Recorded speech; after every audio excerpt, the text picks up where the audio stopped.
Yo tout le monde, c'est The Undead Legend et... Renal Senior! Ok, donc aujourd'hui on se retrouve pour un nouveau gameplay sur la nouvelle map Buried. On va vous montrer comment avoir une centaine de milliers de points avant la manche 5. Ben, n'importe quelle manche, là.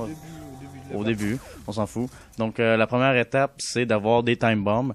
Donc je vous conseille de retirer de l'argent de votre banque pour aller vous en chercher dans la box. Aussi avec le gros gars, on va l'appeler Bob, mettons. Ouais, c'est Leroy en tout cas. Leroy, bon, si jamais vous lui donnez des bonbons devant la box, il va la frapper puis elle va rester là pour tout le reste de la partie. Donc ça va être quand même assez facile de vous pogner des time bombs. Ouais, puis là on les voit à l'écran justement. Ah, justement. Donc ça c'est la première étape pour avoir des centaines de milliers de points avant la manche. On peut l'avoir en manche 1 si vous avez assez d'argent dans la banque.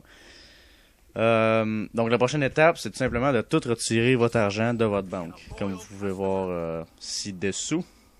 Donc une fois que ça c'est fait, je vous conseille, pour que ce soit plus facile, de mettre le zombie en rampant, puis de donner des bonbons à Leroy devant le zombie pour qu'il puisse le prendre. Donc ça va vous laisser plus de temps pour mettre de l'argent dans votre banque. Donc comme vous pouvez voir ci-dessous, je donne les bonbons pour qu'ils prennent... La petite madame.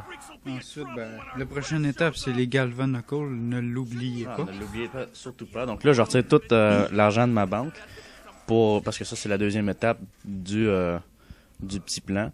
Et donc ensuite, à ne pas oublier, comme Général Senior l'a si bien dit, c'est d'avoir le point teaser ou les Galvan Knuckles en anglais. Donc on le voit, il faut aller le dessiner sur un point d'interrogation n'importe où sur la map, puis le prendre sur le mur. Ouais. Une fois que c'est fait, c'est nécessaire pour pouvoir mettre nos points à côté. Vous allez comprendre pourquoi. Ouais. Avec les petites clés qui flottent à côté de la banque. Exactement. Donc le but d'acheter les Galvan Knuckles, ça va être pour pouvoir donner de l'argent dans la banque. Donc, comme vous voyez ici, vous avez besoin de donner un coup de couteau ou de Galvan Knuckles sur les petites clés comme ça et justement de donner de l'argent. Et donc, ce que ça va faire le petit signe de Z que vous pouvez voir. Vu que vous avez pris votre time bomb, justement, vous avez récupéré tout l'argent que vous avez mis, mais le Z va être encore là. Ouais. Donc, c'est très important de mettre la time bomb avant que vous commenciez à déposer de l'argent dans la banque. Donc, si on récapitule, vous prenez des time bombs dans la box. Ouais.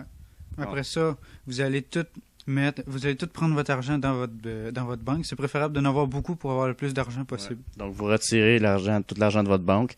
Ensuite, vous mettez la time bomb à terre et vous mettez carrément tout l'argent. Après avoir donné un coup de Galvan Knuckle. Ouais.